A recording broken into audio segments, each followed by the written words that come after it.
nadiisa duuba ilmi namaa maaluma cinqiinsa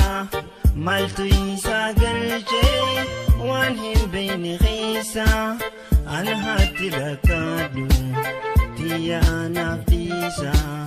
yoo jaalala dhuftan an hin fedhu gorsa nadiisa nadiisa yaa dhiiroo nadiisa waan hin fedhin jaalladhe waan hin fedhes nin dhiisa nadiisa nadiisa nan tuqina nadiisa tan hin fedhin jaalladhe tan hin fedhes nin dhiisa.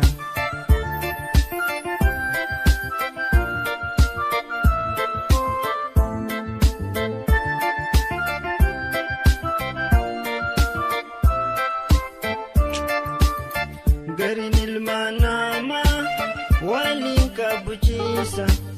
kan ilkeensa adii hin beekan garaasa namni wal jaalatu gaariitti wal gorsa anis irraan hafu if hammeessu dhiisa an hatti rakkaadhu dhiisii anaaf dhiisa yoo jaalala dhuftan an hin fedhu gorsa nadiisa nadiisa yaa dhiiroo nadiisa waan hin fedhin jaalladhe waan hin fedhes nin dhiisa nadiisa nadiisa nan tuqina nadiisa tan hin fedhin jaalladhe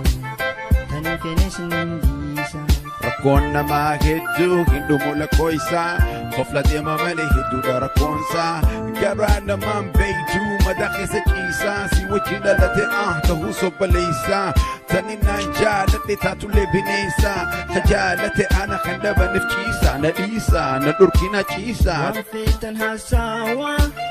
waan feetan hasaasa tani nan jaaladhe qofa anaaf dhiisaa. Maaliif if dararatan maaliif dabdan ciisa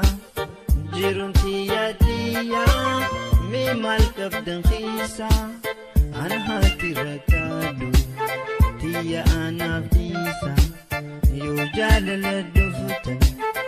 an hin fedhu gorsa nadiisa nadiisa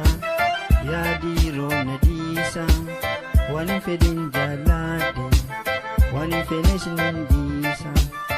nadiisa nadiisa nan tuqina nadiisa tan hin fedhin jaalladhe tan hin fedhes nin dhiisa.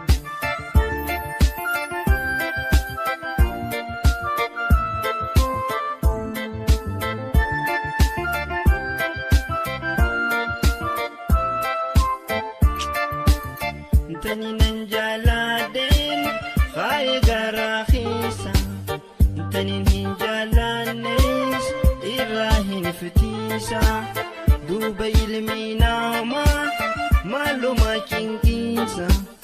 maaltu isa galchee waan hin beekne keessa ana hatti rakkaadhu tiyya anaaf dhiisa yoo jaalala dhuftan an hin fedhu gorsa nadiisa nadiisa yaa dhiiroo nadiisa tan hin fedhin jaalladhe waan hin fedhes nin dhiisa nadiisa nadiisa nan tuqina nadiisa tan hin fedhin jaalladhe.